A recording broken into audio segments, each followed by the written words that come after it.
estaba caratulada como irrecuperable. La verdad que a esta altura es un elogio.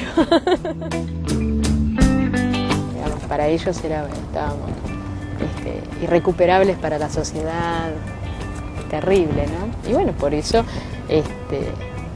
los mataron, porque alguien irrecuperable, ¿para qué lo vas a tener? Llegamos a La Plata. Una ciudad famosa por sus diagonales. El olor a tilo, el bosque, el zoológico, los partidos del pinche del globo, El museo, la catedral, la universidad. y la noche de los lápices. Como todas las ciudades, está llena de historias. De las buenas y de las malas. Durante la última dictadura, los milicos hicieron desaparecer a miles de personas. Dicen que una por manzana. Por eso la llaman la ciudad de la memoria. La ciudad de la memoria. Estamos en 12, 51 y 53 y esta es la Municipalidad de La Plata. Aquí comenzó el 20 de junio del 2006 el juicio al ex comisario Miguel Echocolás por secuestros, torturas y homicidios en la dictadura. La historia que le vamos a contarles tiene mucho que ver con este juicio y con esta ciudad. Ella es Emilce Moller, una de las protagonistas de nuestra historia. Vamos a hacer pasar a la señora Emilce Graciela Moller. En la madrugada del 17 de septiembre de 1976, un grupo de hombres fuertemente armados y encapuchados entraron a mi domicilio, amenazando con las armas a mi familia, buscando un estudiante de Bellas Artes. Yo en ese momento estaba cursando quinto año de la Escuela de Bellas Artes, tenía 17 años. Acá, como en muchos otros pueblos y ciudades del país, las historias de la dictadura comienzan con testimonios como el de Emilce.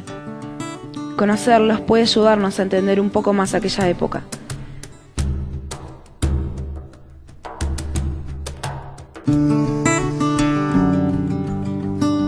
Estamos en 7 y 60. Esta es Plaza Rocha. Enfrente están la escuela y la Facultad de Bellas Artes. Acá Emilce hizo el secundario hasta septiembre del 76.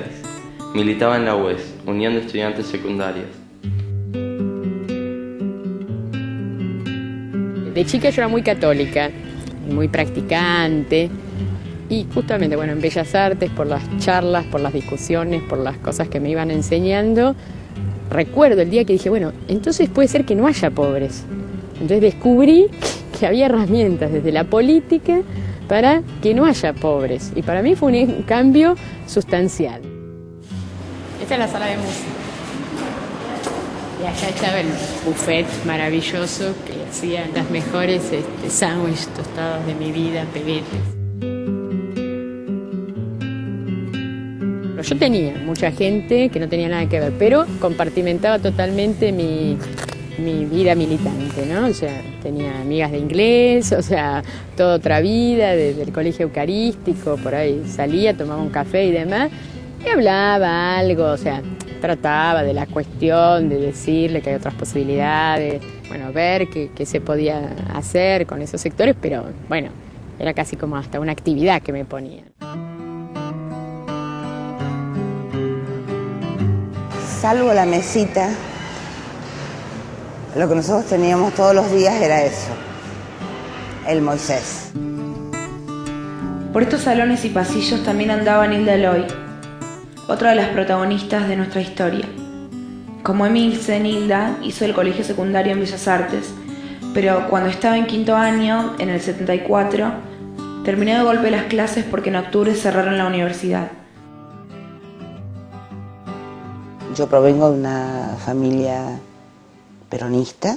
Mi papá era obrero textil, así que con muchas idas y vueltas la política nunca fue una mala palabra en mi casa, sino todo lo contrario.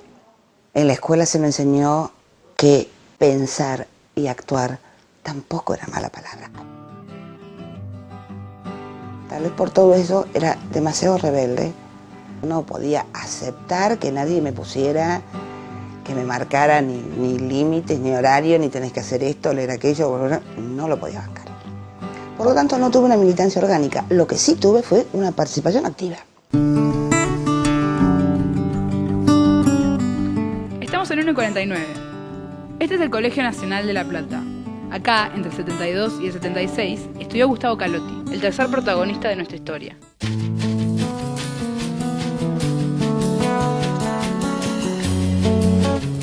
Cuando entramos acá, yo creo que estábamos todos muy intimidados, ¿no?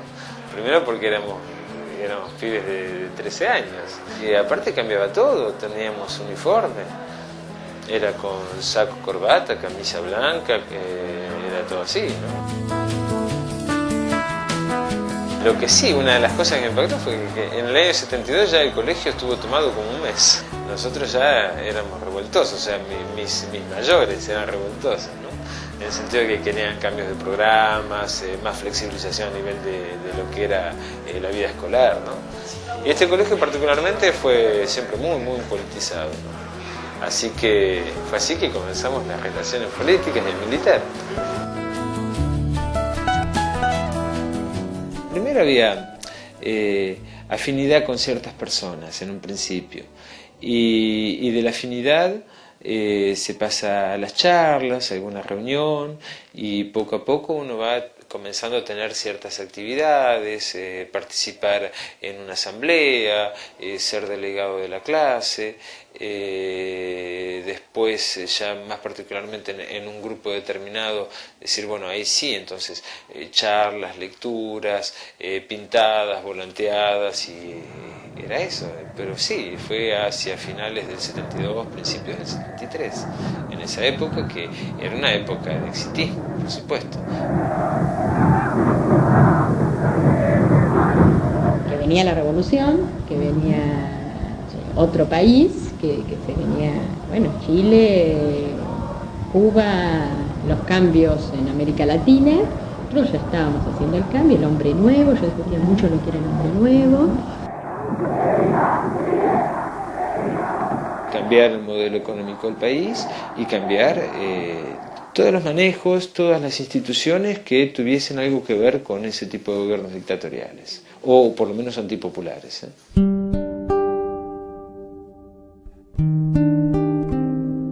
El colegio no era una isla, para nada, o sea, no era que la politización se limitaba a este colegio o a tal en particular y que ahí quedaba, sino que estaba también la visión de país, la visión de cambio social y de qué manera nosotros podíamos ser solidarios con lo que pasaba afuera.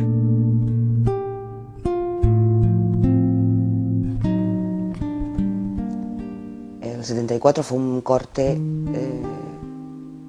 creo que en mi vida, en la vida de esta ciudad, muy, muy tajante. El cierre de la universidad fue como si apagaran la luz en la ciudad.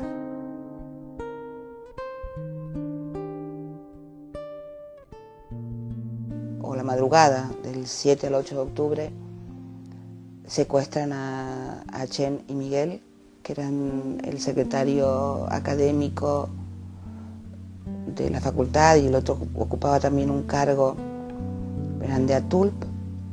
Y estábamos en la escuela, yo estaba cursando mi último año, cuando aparecieron los cuerpos estábamos en asamblea preparándonos para marchar al rectorado, cuando llegó la orden de cierre de la universidad. Bueno, ese día terminé mi secundario.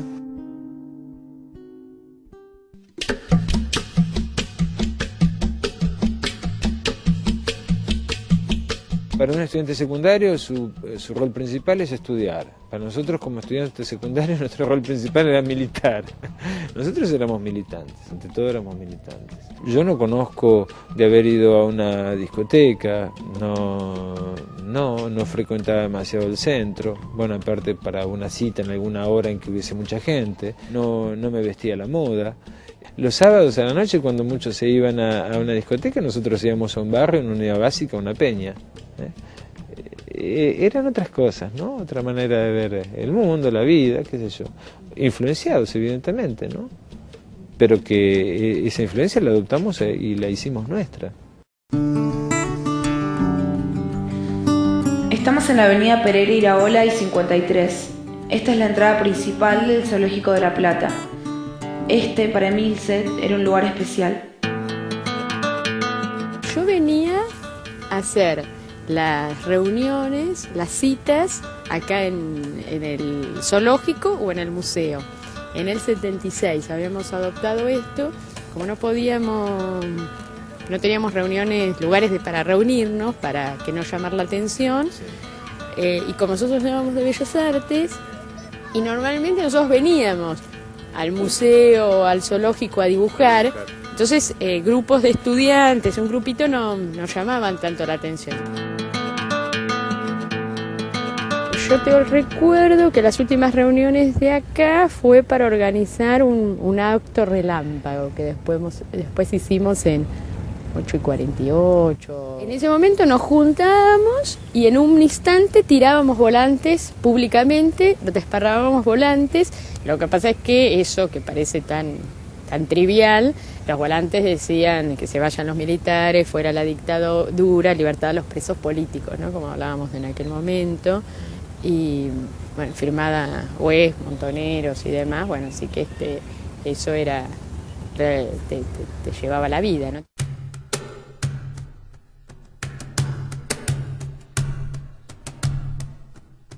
Sí, yo lo viví en el 75, cuando, bueno, empiezan las cuestiones en las escuelas cambiaron sustancialmente. O sea, nosotros en Bellas Artes funcionábamos la facultad junto con la escuela, y nos separan.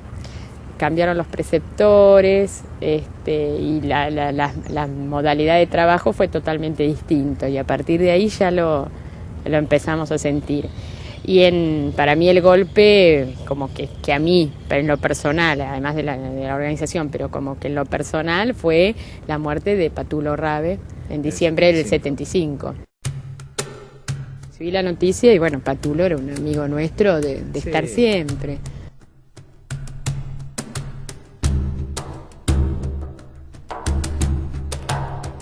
Alrededor todos los amigos de uno, los que uno se identificaba con ellos, lo hacían, y mucho más comprometido que uno. Yo siempre era como que sentía que estaba en falta con el compromiso, con la cuestión que yo no terminaba de asumir grandes riesgos, grandes desafíos, y no me quedaba en las cuestiones muy estudiantiles, muy chiquitas.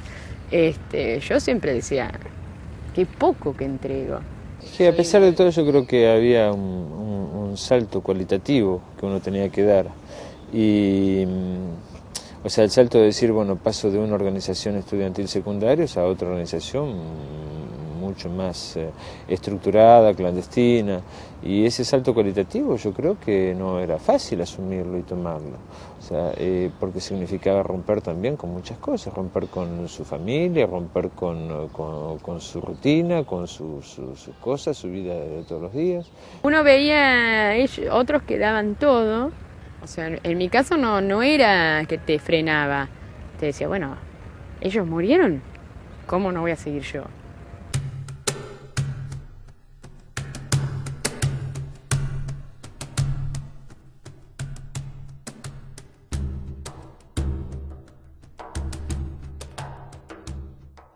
Yo, por ejemplo, en el año 74, cuando empiezan los grupos paramilitares a actuar en La Plata y en todo el país, yo tuve una discusión grande con una compañera porque yo decía que, escúchame, si me venían a matar, por lo menos poder tener un arma para defenderme, ¿viste? Escuchame, que no me iba a ir solo, ¿no?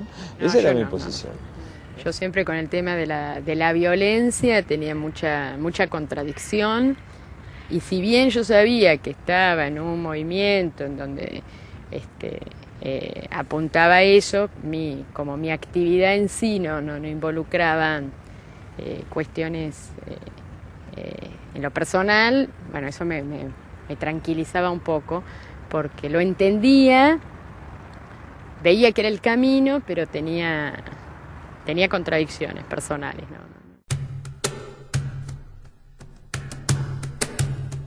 Yo vivía paranoico. Paralizados del miedo. Caminar por las calles en sentido contrario a los vehículos, tomar 2 o 3 ómnibus. Yo caminaba, daba 3 pasos y miraba para atrás. Me quedó mucho tiempo como un tic eso. No, yo tanto no, debía tener un grado más de inconsciencia. Yo era puntual. Yo nunca pensé que me seguían.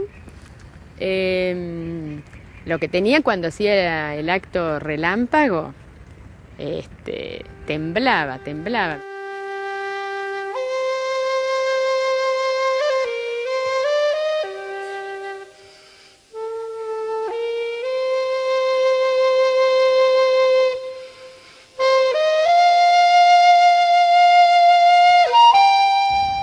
Me acuerdo que en enero seguíamos militando.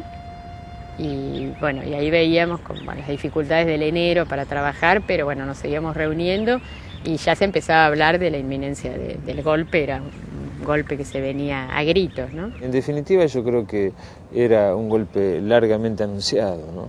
Por un lado eso, y por otro lado yo creo que, bueno, eso lo ves, incluso yo pienso que analizándolo en aquel momento, o sea, con nuestros años jóvenes, nosotros queríamos ese golpe.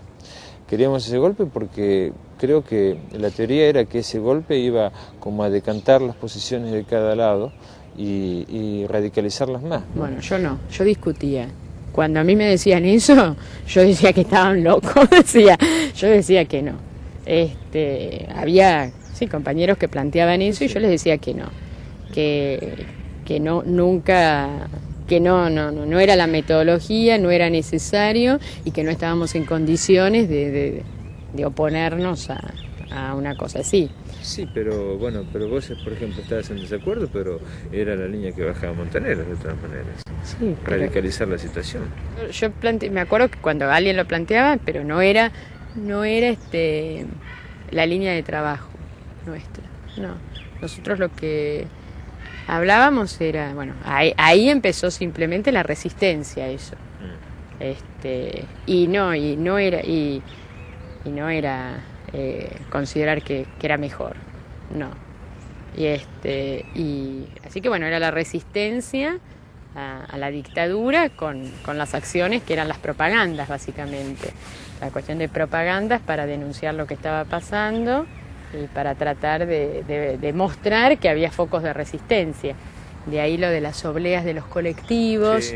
Eran unos papelitos con adhesivos que uno se la ponía en la mano cuando le sacaba el adhesivo y cuando bajaba del colectivo para tocar el timbre la pegaba, que yo nunca llegaba, ¿viste? Porque a mí me quedaba lejos, entonces tenía algún problema y terminaba, era muy notorio cuando pegaba yo porque las pegaba al costado, ¿viste? No tenía posibilidad.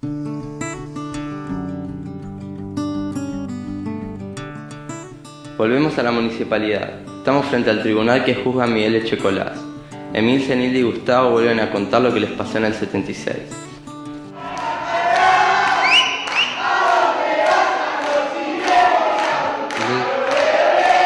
Señor presidente, por favor.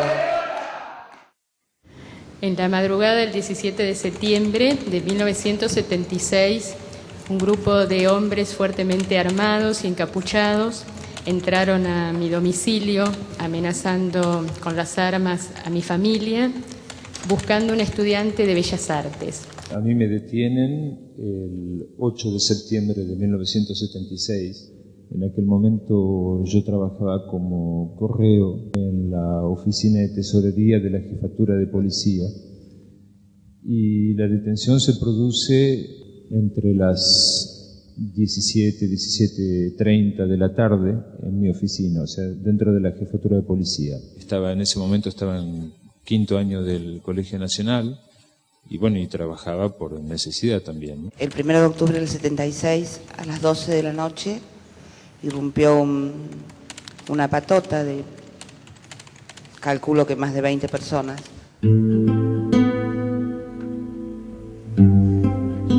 Me encapuchan y me suben a un auto. Luego de allí me llevan a un lugar que con el tiempo supe que era Arana. Me esposaron, me cubrieron con una manta, una frazada. Ahí tuve, no sé, habré esperado una hora, media hora, no sé, el tiempo era interminable. Durante 4 días me golpearon y me torturaron. En el primer calabozo de la entrada éramos 6. Cuando me desatan y me dicen, levántate, yo no me podía levantar. Yo era sacada del calabozo, llevada a las salas de tortura que estaban atrás. Es una experiencia que uno yo creo que no puede relatar, no puede transmitir realmente lo que sentía en ese momento. El mundo a uno se le viene abajo y se le cae encima y el dolor era insoportable. Yo me lo imaginaba un poco más grande, pero yo lo que recuerdo era que para dormir el problema era que como estábamos atados, incluso de pies, expulsados atrás y vendados. Entonces ahora me explico por qué muchas veces se formaban pilas de piernas en el centro, porque estábamos tirados, ¿no? Y después el 21 de septiembre del 76, cuando nos sacan a todos los que estábamos detenidos porque iban a limpiaron efectivamente, nos traen a un patio, pero yo no sabía dónde ubicarlo y era este el patio, estábamos acá. El 21 de septiembre nos sacan a un patio para hacer un festejo del Día de la Primavera, un patio o algo así porque recibía un sol, estábamos todos, lo que podía escuchar mucha gente, con condiciones todos de tortura, golpes, se escuchaba en todo momento lamentos, gritos desgarradores. Los represores se jactaban de que íbamos a festejar el Día de la Primavera.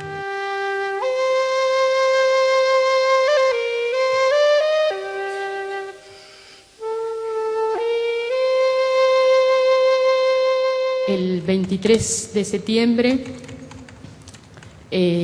hay un traslado, nos suben a un camión, a varios de los que estábamos en Arana, y en un momento el camión se para, dan una serie de nombres, entre ellos Claudia Falcone, María Clara Ciocchini y otros nombres, Horacio Húngaro. Ellos se bajan y yo, junto con Patricia Miranda, Gustavo Calotti y otros, continuamos. Vino uno de ellos y me dijo, decía Alpiste.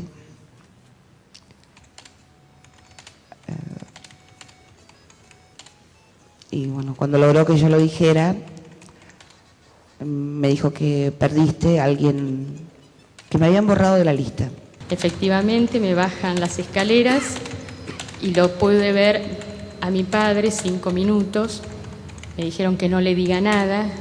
Creo que no era necesario decirle nada porque mi padre pudo ver el estado que tenía de marcas en todo el cuerpo de las torturas recibidas. Lo hacían lavar, lo perfumaban, lo afeitaban y después se lo llevaban. Entonces uno suponía, pero claro, hay que ver, ¿no? Yo tenía 17, casi 18 años, yo creo que a pesar de todo uno era bastante ingenuo. Uno pensaba que si procedían de esa manera es porque lo iban a liberar, ¿no?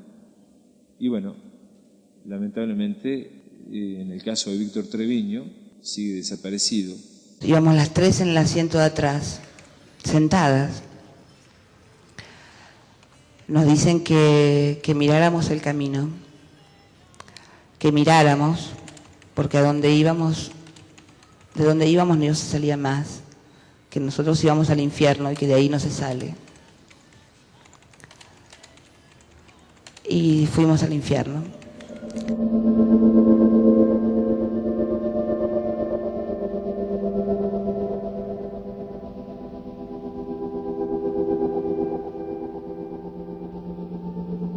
Dos o 3 días antes de que nos saquen de Quilmes, llegan 2 personas que también recuerdo. Uno es Pablo Díaz, también en relación con el tema de la Noche de los Lápices, y otro amigo que se llama José María Novielo. Durante algunas entrevistas a mi padre ya le habían anticipado que yo no podía volver a La Plata en caso de tener libertad, porque me habían considerado que yo era irrecuperable. Estamos en Diagonal 77, 4 y 5. Este es el Liceo Víctor Mercante, nuestro colegio.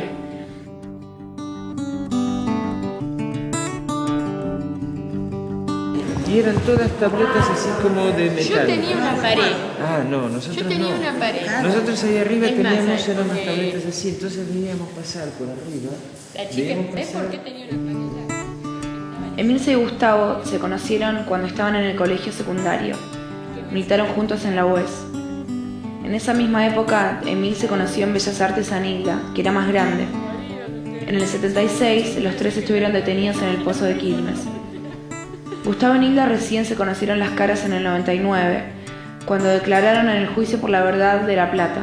En cuanto a contar, no, creo que recién cuando comencé a hablar, a compartir experiencias, ¿no? Era como una especie de exorcismo, ¿no? O sea, poder hablar de nuestros muertos, ¿no? Pero después yo no hablé con nadie, yo te digo más, o sea, en alguna... Públicamente fue en el año 85 por exhorto diplomático, o sea, me pidieron que declarara, hice una declaración en la embajada y después en otras oportunidades cuando fui a declarar a algún tribunal, pero si no, en general son cosas que yo no he hablado ni con mi esposa. O sea, yo creo que al principio no lo hablábamos ni entre nosotros, porque nosotras nos vimos cuando vos estabas todavía con la vigilada y yo recién había salido. Y no hablábamos entre nosotras. No. Con la familia creo que yo hablé dentro de todo bastante. Es hablar de situaciones íntimas de esos momentos que, como vos decís, eso sí creo que lo hemos hablado solo los dos juntos, ¿no? O sea, que compartimos ese momento cuando nos vimos algo en un momento. Después, lo que uno habla es, bueno, sí, que de la detención, pero como muy genérico, ¿no? Hay cosas que uno no cuenta, no va a contar, pienso que nunca o casi nunca, no sé. Yo creo que hay cosas que, yo digo, a veces hay cosas que uno no se las dice ni a uno mismo. Señores jueces, quiero renunciar expresamente a toda pretensión de originalidad para cerrar esta requisitoria. Quiero utilizar una frase que no me pertenece, porque pertenece ya a todo el pueblo argentino. Señores jueces, nunca más. Silencio en la sala. Silencio. Se dispone personal policial. Para mí fue develador cuando di el testimonio al equipo de antropología forense. Como sobreviviente, para mí fue muy importante el tipo de preguntas que me hacían, por ejemplo, bueno, de algún detalle, de alguna compañera, por ejemplo, de las ropas que vestían los compañeros, ¿no? Entonces, por ejemplo, yo le decía de Ana a Diego que tenía la camisa de tal color, o de alguna otra que tenía la textura de algo, tenía un pantalón de corderoy. Cuando me empiezan a preguntar esas cosas, y me decían, es que por ahí hay una prenda que no se degradó y puede ser fundamental para la identificación. Y ahí me di cuenta de que si no lo decíamos nosotros, no lo podía decir nadie. Como víctima tardé muchísimo, ¿no? O sea, yo siempre, bueno, a mí no me pasó nada. Tardé mucho tiempo en darme cuenta de que a mí sí me había pasado algo. En la CONADEP, yo no declaro, que lo hablamos cuando fue la CONADEP a Mar del Plata, porque lo hablaba con mi papá y me decía, bueno, un poco eso, bueno, pero ¿qué vas a decir? ¿Qué te pasó? Bueno, me lo decía, o sea, con mi padre, que fue un excelente, que dio la vida por mí. ¿Qué vas a decir? Y bueno, pero eso ya se sabe, decía yo, ¿viste? Y por otro lado decía, ¿cómo lo compruebo? No me van a creer. Para mí no me podía convencer de que, o sea, cómo se atrevían a declarar en ese momento, a hablar. Van a volver, nos van a meter a todos de nuevo, ¿no? O sea, no podía creer ni en el gobierno, ni en la CONADEP, ni en los juicios de la Junta, no. Yo no podía creer, no me garantizaban nada. Tenía esa sensación. Yo siempre digo que esto se pudo dar por toda una sociedad cómplice de toda esta situación. En aquel momento ser preso, ser subversivo, yo siempre decía era mejor ser prostituta, tener una hija prostituta y no una hija presa. Entonces la sociedad marginó, cuestionó. Marginó también a nosotros, porque yo recuerdo perfectamente que hay gente que no quería verme. Si no quería verme porque era un compromiso. No toda la gente tuvo el coraje de hacerlo. Yo me acuerdo de los que sí lo tuvieron y hoy, 30 años después, sigo estándoles agradecido, ¿viste? Yo a veces digo, soy dura, ¿no? Pero digo, en La Plata era imposible no saber. Y esas cuestiones de que un vecino no levantaba el teléfono para saber si vivías, nada más, no puede ser miedo. Cuando nosotros salimos, es como que podíamos tener en claro cuál había sido la actitud de nuestra familia, porque no es que habíamos estado 2 días, habíamos estado 2, 3, 4 años. Entonces, la familia venía tolerando durante todo ese tiempo y era como que tenía muy claro quién había estado al lado, quién se había hecho lotario y quién había estado casi en función de ataque. O sea, yo recuerdo relatos de mis viejos de gente que se les paraba en la puerta del kiosco a gritarles cualquier barbaridad. Nosotros éramos los 3 platenses, estudiantes del barrio, que nos conocían. El golpe se da en marzo del 76. En mi caso me detienen en septiembre, de los cuales yo seguí transitando por el barrio, iba a los mandados, seguía yendo a la escuela. ¿Cuándo me endemoniecé, vamos a decir? La sociedad sigue siendo la misma. Cuando te dicen ese negrito de mierda, ahí surge lo mismo que decían antes, y por algo habrá sido, algo habrá hecho. Es lo mismo, es una sociedad que no incluye, excluye. Una clase social, sobre todo, que es la clase media, donc, excluye mucho.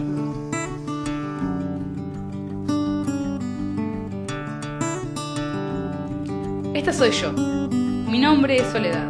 Mi nombre es Joaquín, tengo 16 años y estoy en 2º año del Polimodal. Mi nombre es Marianela. Participo en el centro de estudiantes y con algunos compañeros nos juntamos a conversar con Emilce, Nilda y Gustavo. Nosotros cuando hablamos de las actividades del centro de estudiantes, muchas veces terminamos evitando a propósito la palabra política, porque tenemos miedo de que si decimos tal cosa es política, vamos a tener menos participación de los chicos, porque es una palabra que mete miedo. A mí siempre lo que me llamó la atención fue me parece mucho más, más firme el compromiso social que había en esa generación que el que hay ahora. Porque se heredó mucho el miedo por parte de nuestros padres, nuestros abuelos, que nos dicen tener cuidado, no te juntes con esos grupos que van a pelear por algo que ellos saben que tenemos que juntarnos todos porque es algo que de verdad hay que hacerlo, pero tienen como mucho miedo. Los veo muy pibes a nosotros, muy chicos todavía, y digo, había gente que con nuestra edad se mandaba y que bueno, ahora lo hay también, pero no con ese compromiso, supongo, que se manda a una villa a enseñarle a un pibe sin ningún tipo de otro interés. Y me parece que ahora eso no está tanto en nosotros. Está la intención, pero no somos capaces de hacerlo, me parece. No tan organizado o no tan mandados. Yo siento un desinterés. En cuanto se le nombra la palabra política, es política. No. Yo lo que noto es eso, el desinterés a nivel masivo. Pero bueno, uno cuando te dice, bueno, ¿por qué participabas? ¿Y cómo no voy a participar? Era lo normal. Era lo normal, o sea, no hicimos nada. Pero de todas maneras seguía siendo minoritario. Yo, por ejemplo, iba al Nacional. En mi división, yo militaba. O sea, tenía un compromiso político. Después había un chico que estaba llegado al grupo de West, donde yo militaba, y después todos los otros jugaban el partidito de rugby el sábado. Sí, pero acompañaban un poco más, Gustavo, que hoy en día. Por lo menos, por ejemplo, si vos convocabas alguna asamblea, iban. Si vos convocabas alguna acción social, te acompañaban. Por ahí no tenían el mismo compromiso de estar el sábado o el domingo trabajando en un barrio, pero... No, está bien. O sea, era más masivo, efectivamente, pero el compromiso político ya en un partido era mucho más minoritario, o sea, no era... Por ahí no era justamente es eso. Y lo que vos decís, por ejemplo, vos llamabas a una asamblea. A una asamblea sí, a veces llamaban y a veces venían. Y otras veces forzábamos para que vinieran. Lo de la marcha del boleto estudiantil, que siempre uno a veces termina aclarando que fue en el año 75, ¿no? O sea, muy lejano al 16 de septiembre del 76, surgió justamente porque veíamos que empezamos a tener muy poca participación estudiantil ante el cambio de gobierno de Isabel Perón, actitudes, empezaban a tener cuestiones represivas. Ahí también tratamos de buscar un motivo para empezar a movilizar, es decir, que nosotros también, coincido con Gustavo, teníamos nuestras dificultades, no era todo tan... teníamos nuestras dificultades para las organizaciones, y de ahí surgió lo de la idea esa. Lo del medio boleto escolar no fue que era algo sentido por todo el estudiantado secundario, para nada. A nadie se le había ocurrido pedir medio boleto escolar. Pero como nosotros efectivamente nos damos cuenta que los estudiantes se movilizaban cada vez menos por el clima de terror, también por el desprestigio de los políticos, de los partidos, dijimos, bueno, ¿de qué manera podemos movilizar? Y surgió esta idea, no sé en quién surgió la idea. Y bueno, y entonces creamos una coordinadora a partir de 2 o 3 delegados por colegio secundario, y así fue que lo lanzamos. En poquitas semanas se puso en marcha y lo lanzamos de esa manera. Cuando preguntaron qué nos quedaba el 16 de septiembre, para mí como que de alguna manera valorás todo lo que tenés ahora, valorás que puedes hablar, valorás que puedes hacer una marcha, valorás a los viejos que tenés, valorás todo. Me parece que en ese silencio que decía él, a vos te empiezan a caer las fichas y decís, wow, loco, estoy así. Y en algún momento acá, cuando estoy pisando llora, no pasó esto y lo puedo hacer y me siento de alguna manera orgulloso. Y valorás más lo que tenés. No, yo quería preguntar, vos que decías recién que, por ejemplo, a la noche no ibas a dormir a tu casa. Digo, hoy en día, si nosotros no vamos a dormir a nuestra casa por cuestiones políticas, sería todo un tema en la familia, una revuelta. Era un drama. Lo que se vivía en la familia, lo que le hemos hecho pasar a nuestros viejos, pobres, vamos a decir, ¿no? O sea, era un drama. Le sacamos canas verdes, de verdad. Cada tanto nos pasan la factura, vamos a decir. No estaban preparados para eso. Pero mucho menos de lo que pueden estar tus padres hoy, mucho menos. Nuestros viejos venían, como veníamos nosotros, acostumbrados a un país que vivía de golpe en golpe, ¿no? Era, digamos, lo normal. O sea, golpe, un gobierno por ahí medio títere, otro golpecito, bueno, pero no había conciencia ni por asomo de lo que fue la represión durante la última dictadura militar. El tema del vínculo y del cariño sale lo mejor de esa relación. O sea, yo te digo, mi padre era policía, así que imagínate, no coincidíamos en nada, ¿no? Jubilado, pero policía, no coincidíamos en nada. Y sin embargo, cuando, bueno, te hace caso o empieza a escuchar que la vida de tu hija peligra, son los primeros que se ponen, bueno, sea lo que sea, la vida, la seguridad, el vínculo, y por mi hijo todo, ¿no? Es decir, eso seguro, ¿no? La mayoría de las madres que lo cuentan no coincidían inicialmente con la lucha ideológica de sus hijos, y sin embargo, bueno, dieron la vida por ello. Llegamos al final de nuestro recorrido. Un recorrido que nos hizo conocer lugares diferentes en tiempos diferentes. Un recorrido en el que acompañamos a Emilce, Nilda y Gustavo.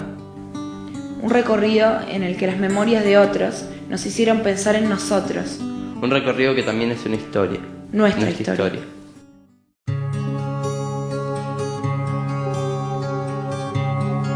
A mí La Plata me duele. Yo no podría vivir nunca en La Plata. Me duele, o sea, ver una sociedad que debe ser igual a todas las ciudades, nada más que a mí me impacta mucho en La Plata con las grandes ausencias y los grandes dolores, ¿no?, que uno tiene allí. Yo tengo todas ausencias. Me pasa siempre lo mismo. Cuando llego sobre todo a la ciudad de La Plata, ¿no?, que para mí La Plata yo la camino, es mi ciudad, la quiero, pero es siempre volver a desenterrar fantasmas, ¿no? Para mí cada calle tiene un recuerdo, positivo, negativo, ¿no? Pero es eso la ciudad de La Plata, ¿eh? O sea, yo convivo con el pasado y con la ciudad y lo que fue en aquel momento. Es el lugar donde nací, donde me crié. Es el lugar dueño de prácticamente todos mis recuerdos. Y así como que tuve que pelear mucho conmigo misma para volver a vivir acá, no sé si podría volver a vivir en otro lado. Todo me ata acá. Y es también el lugar donde yo sé que no estoy sola. A pesar de todo, y tal vez por eso, es mi lugar. Sí, es el lugar donde me secuestraron, pero también el lugar donde aprendí a andar en bicicleta. Es el lugar donde me torturaron, pero es el lugar donde yo tuve mi primer amor. O sea, yo soy todo eso.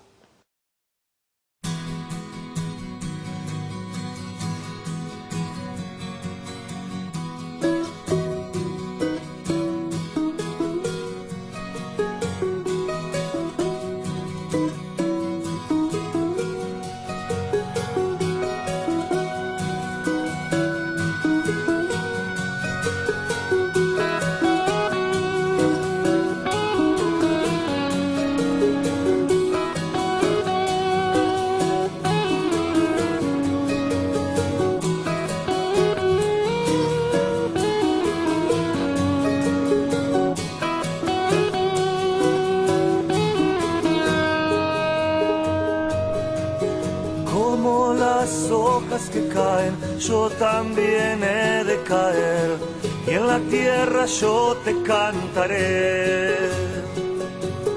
Y si el sol quema mis penas, que cantaba alguna vez, alegrías yo te cantaré. Cuando el mar me lleve viento azul, silencio blanco, dejaré mi voz en la pared. Cuando regrese muchos sueños, días largos, para despertarte cantaré.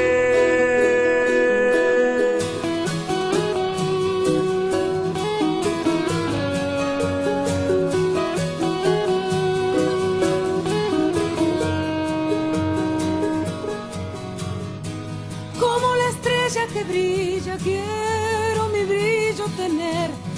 Y en la noche yo te cantaré. Y si pierdo tu camino y necesito volver para hallarte, yo te cantaré.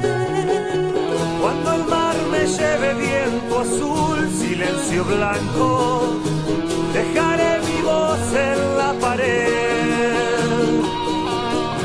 Y cuando regrese muchos sueños, días largos, para despertarte cantaré.